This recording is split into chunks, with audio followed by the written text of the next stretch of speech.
বন্ধুরা, আপনারা যারা 2025 সালে এসএসসি পরীক্ষা দিয়েছেন তারা রেজাল্টের জন্য চিন্তায় বসে রয়েছেন যে কিভাবে অনলাইন থেকে রেজাল্ট বের করব। তো চিন্তার কিছুই নেই, আপনি চাইলে আপনার স্মার্টফোন দিয়ে নিজের রেজাল্ট বের করতে পারবেন খুব সহজেই। তো কিভাবে মোবাইলের মাধ্যমে 2025 সালের এসএসসি রেজাল্ট বের করবেন চলুন সেটা দেখিয়ে দিই। ওকে, তো 2025 সালে এসএসসি রেজাল্ট বা দাখিল পরীক্ষার রেজাল্ট বের করতে হলে আপনাকে চলে আসতে হবে ক্রোম ব্রাউজারে। ক্রোম ব্রাউজারে আসার পর সার্চ বারে ক্লিক করে লিখবেন এসএসসি রেজাল্ট।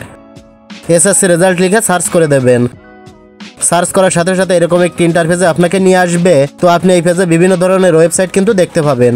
তো আপনি কি করবেন, এখান থেকে প্রথম ওয়েবসাইটের উপর ক্লিক করবেন। এডুকেশন বোর্ড বাংলাদেশ এই ওয়েবসাইটের উপর ক্লিক করবেন। ক্লিক করার সাথে সাথে ফাইনালি এরকম একটি ইন্টারফেস আপনার সামনে ওপেন হবে। তো এখানে প্রথমে দেখতে পাচ্ছেন দেয়া আছে এক্সামিনেশন। তো আপনি এসএসসি দাখিল এটার উপরে ক্লিক করবেন।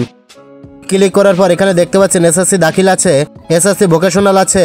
যদি কারিগরি হয় তাহলে ভোকেশনাল সিলেক্ট করতে হবে, আর কারিগরি না হলে আপনি এসএসসি দাখিল এটা সিলেক্ট করবেন। তারপর ইয়ার, এখান থেকে সিলেক্ট অনে ক্লিক করবেন। ক্লিক করার পর আপনি যে সালের রেজাল্ট দেখতে চান সেই সালটা এখান থেকে সিলেক্ট করবেন। তো আমরা 2025 সালের রেজাল্ট দেখব, তাই এখান থেকে 2025 সিলেক্ট করলাম। তারপর এখান থেকে বোর্ড সিলেক্ট করতে হবে। আপনি কোন বোর্ড থেকে পরীক্ষাটা দিয়েছেন সেই বোর্ডটা এখান থেকে সিলেক্ট করে নেবেন। ওকে, তারপর রয়েছে রোল। এই রোল নাম্বারটা আপনার অ্যাডমিট কার্ডে রয়েছে। তো এখানে আপনার রোল নাম্বারটা টাইপ করে বসিয়ে দেবেন। রোল নাম্বারটা দেওয়া হয়ে গেলে তারপর রয়েছে রেজিস্ট্রেশন নাম্বার। রেজিস্ট্রেশন নাম্বারটাও এখানে টাইপ করে বসিয়ে দেবেন। রেজিস্ট্রেশন নাম্বারটা আপনার অ্যাডমিট কার্ডে রয়েছে। রেজিস্ট্রেশন নাম্বারটা দেওয়া হয়ে গেলে তারপর একটা যোগফল রয়েছে, এখানে এই দুটো যোগ করে যে যোগফলটা হবে সেই যোগফলটা এখানে দিয়ে দেবেন।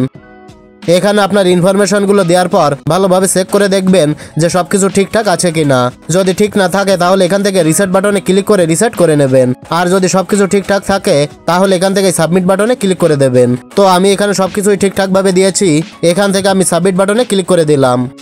সাবমিট বাটনে ক্লিক করার পর দেখতে পাবেন আপনার রোল নাম্বারের রেজাল্টটা চলে এসেছে। রেজাল্ট আসার পর এখান থেকে আপনি কিন্তু ডাউনলোড করে নিতে পারবেন। ডাউনলোড করার পর আপনি যে কোনো কম্পিউটারের দোকান থেকে প্রিন্ট করে নিতে পারবেন অথবা মোবাইলে সেভ করে রাখতে পারবেন। তো এসএসসি রেজাল্ট যদি ছেড়ে থাকে তাহলে অবশ্যই আপনি এই সাইটের মাধ্যমে আপনার এসএসসি রেজাল্টটা খুব সহজেই দেখতে পারবেন।